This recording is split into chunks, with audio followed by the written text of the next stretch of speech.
Nikolai Fyodorovich Voropanin había fallecido.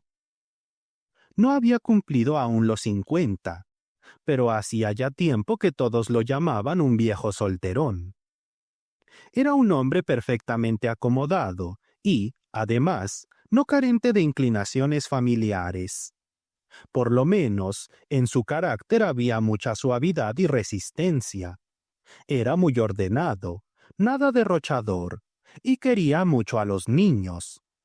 Parecía que, con tales cualidades, lo más adecuado sería casarse y convertirse en un esposo respetable. Sin embargo, Voropanin no se casó. Es cierto que hizo algunos intentos en esa dirección, pero los obstáculos no venían de su parte, ni siquiera de parte de las novias, sino de tres familias, junto a cuyos hogares él era considerado un miembro imprescindible e insustituible. Todavía en la escuela, Voropanin se había estrechado con tres de sus compañeros de clase, Spiridonov, Naumov y Velikanov. Aquella amistad creció y se fortaleció en los años de estudiante y se convirtió en lazos indisolubles cuando los cuatro amigos salieron a la arena de la vida. La vida, sin embargo, se les organizó de distinta manera. Spiridonov, Naumov y Velikanov entraron de inmediato al servicio. Voropanin, como el más acomodado e independiente, eligió la suerte del intelectual libre. Se daba buena vida, viajaba, dedicaba sus ratos libres a la pintura y a la música.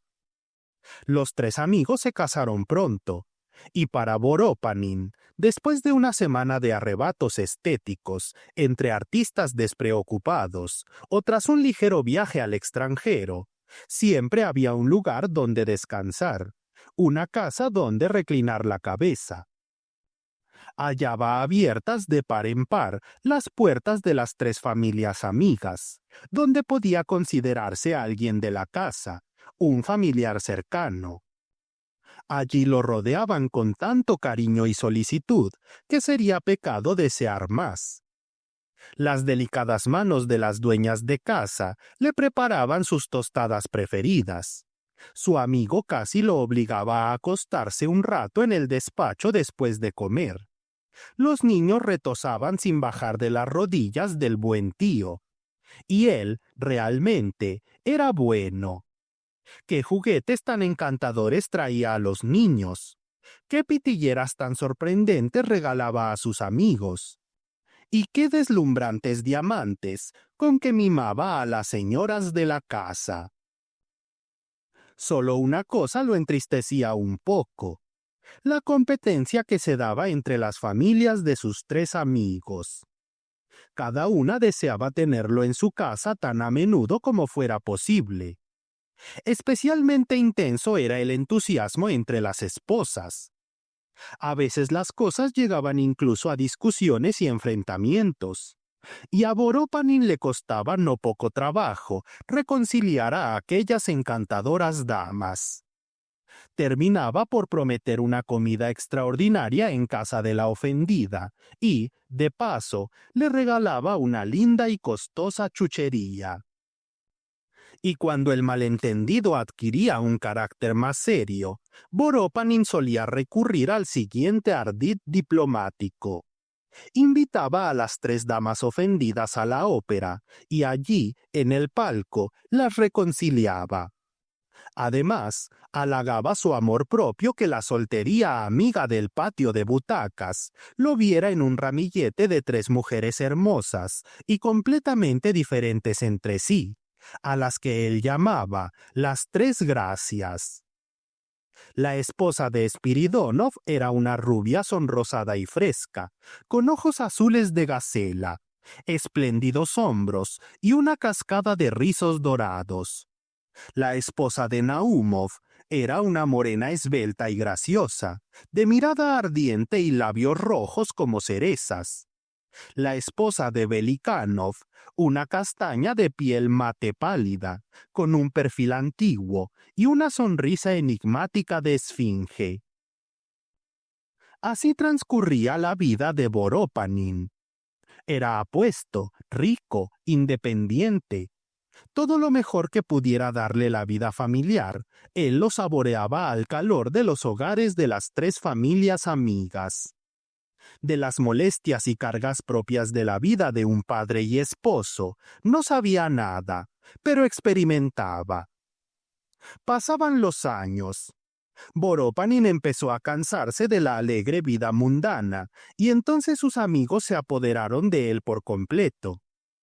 Es cierto que a veces surgía en su cabeza la idea del matrimonio, pero inmediatamente se encontraba con una fuerte protesta, especialmente por parte de las esposas de sus amigos. En cada una de las novias que le proponían, hallaban, por lo menos, 7 pecados capitales. Y Borópanin, horrorizado, volvía a refugiarse bajo la protección de sus amigos. Borópanin cumplió 45 años. Se acercaba la vejez. Las encantadoras Tres Gracias parecían haberse enfriado un poco hacia él. Ya no lo invitaban a comer con tanto fervor, ni lo obligaban tan a menudo a acompañarlas al teatro o de paseo. En cambio, para sus amigos se volvió absolutamente insustituible. Se habían acostumbrado a él como a su bata y su té matutino. Nadie sabía contar un chiste picante como él, entretener a los niños o jugar con los amigos una partida de vint. Pero cuando Borópanin regresaba solo a su amplio apartamento de soltero, qué frío y qué vacío emanaban de él. Allí, en casa de sus amigos, había el bullicioso parloteo infantil, los rostros animados de las dueñas de casa. Aquí, tinieblas y tristeza. En esas horas de soledad, él odiaba con toda su alma su alegre vida de soltero, sus despreocupados años de independencia, a sus queridos amigos y las encantadoras sonrisas de las Tres Gracias. Borópanin murió repentinamente. Aún la tarde anterior, sentado en el despacho de su amigo Belikánov, jugaba a los tontos con el hijo menor de éste. Al llegar a casa se quejó al criado de un dolor de cabeza y se retiró a su dormitorio. Al día siguiente lo encontraron muerto en la cama. Un sincero pesar, al parecer, invadió las familias de Spiridónov, Naúmov y Belikánov. Los tres amigos no se quitaron el pañuelo de los ojos durante los oficios, y las Tres Gracias se apresuraron a vestirse de riguroso luto, que, dicho sea de paso, le sentaba muy bien. Enterraron al inolvidable amigo. Depositaron una docena de coronas de los desconsolados camaradas, y una semana más tarde se reunieron en el despacho sellado de Borópanin para escuchar, de labios del alguacil judicial, la última voluntad del difunto. Borópanin no tenía herederos directos, y solo en un rincón del despacho se apretujaba, con un gastado uniforme de funcionario, un pariente lejano, un primo tercero. En la puerta se juntó el servicio, el lacayo, la cocinera, el cochero y el mozo de cuadra. En medio de la habitación, junto al escritorio, se dispusieron en actitudes dolientes, por parejas, los esposos Spiridónov, Naúmov y Belikánov.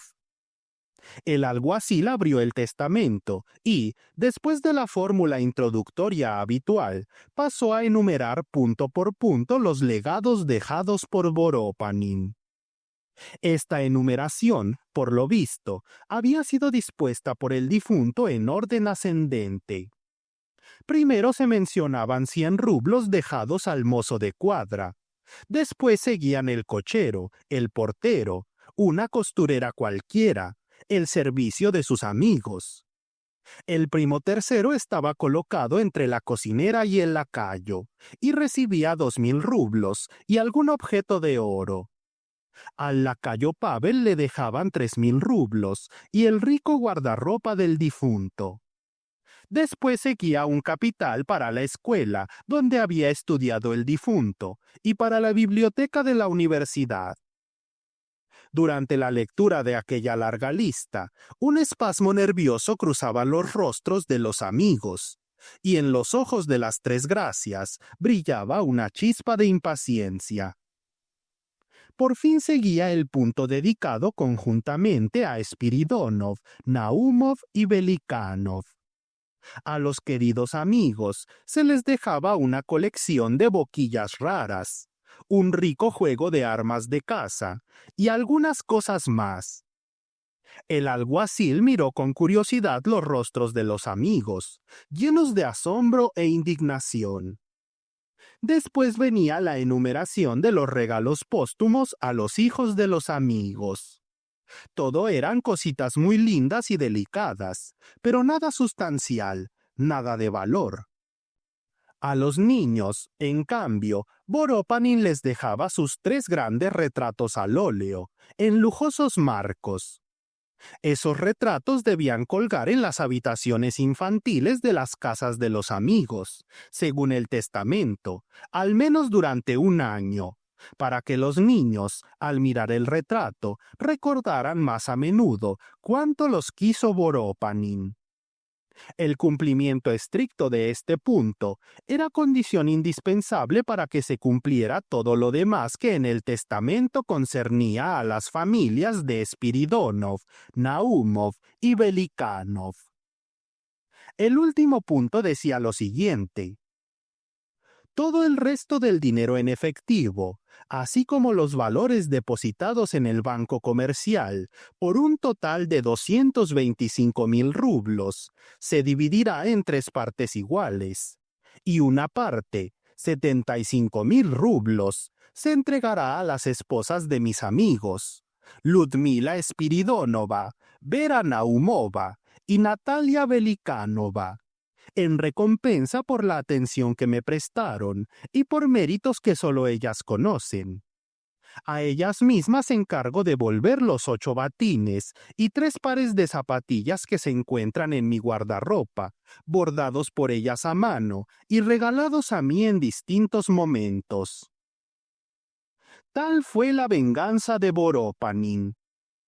Las 3 damas de luto estuvieron a punto de desmayarse, y los 3 amigos, saliendo rápidamente al recibidor, se calaron los gorros, bajaron en silencio la escalera y se marcharon cada uno por su lado, sin siquiera despedirse, frunciendo las cejas como conspiradores de una ópera italiana. El alguacil, por su parte, guardando el testamento, pronunció un aforismo digno de ser legado a la posteridad.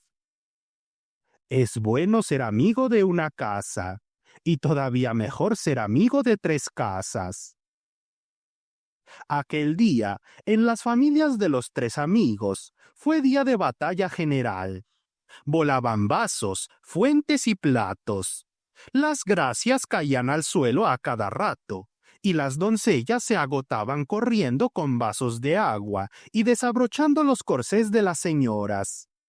Los pequeños retoños de Spiridónov, Naumov y Belikánov no podían comprender por qué sus papás corrían varias veces hacia ellos, los arrastraban al espejo y comparaban atentamente sus caritas con las propias. Hacia la tarde, sin embargo, todo se calmó.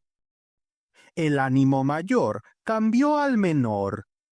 Las madres lloraban suavemente, y los padres vagaban por las habitaciones, con las manos a la espalda y, al parecer, pensando en algo. A primera hora de la mañana, Spiridónov se dirigió a casa de Naumov, y, para su sorpresa, al subir la escalera se encontró con Belikánov, que se dirigía al mismo sitio.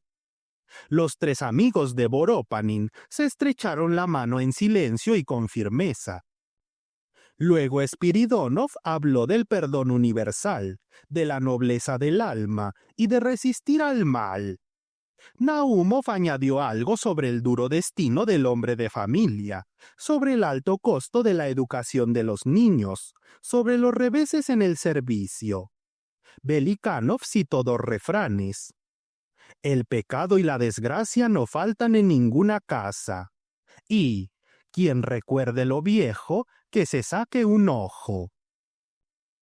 Finalmente, Spiridónov declaró resueltamente que no se consideraba con derecho a oponerse a la última voluntad del inolvidable amigo. Naumov y Belikánov se sumaron inmediatamente a esa opinión. El Rubicón estaba cruzado. Un mes después, las familias de los tres amigos quedaron reconocidas en sus derechos hereditarios. Ingresaron en su caja 75,000 rublos cada una, así como los retratos, batines y zapatillas del difunto. Los batines y las zapatillas fueron vendidos ese mismo día a un tártaro. Pero los retratos, conforme al testamento, colgaron en las habitaciones infantiles durante un año exacto, obligando a las niñeras y tías a maravillarse del parecido de algunos niños con el difunto buen tío. Al cabo del año, los retratos fueron enviados al desván. Solo los 75,000 rublos permanecieron inmutables y sirvieron de base para la futura prosperidad de los amigos de Voropanin.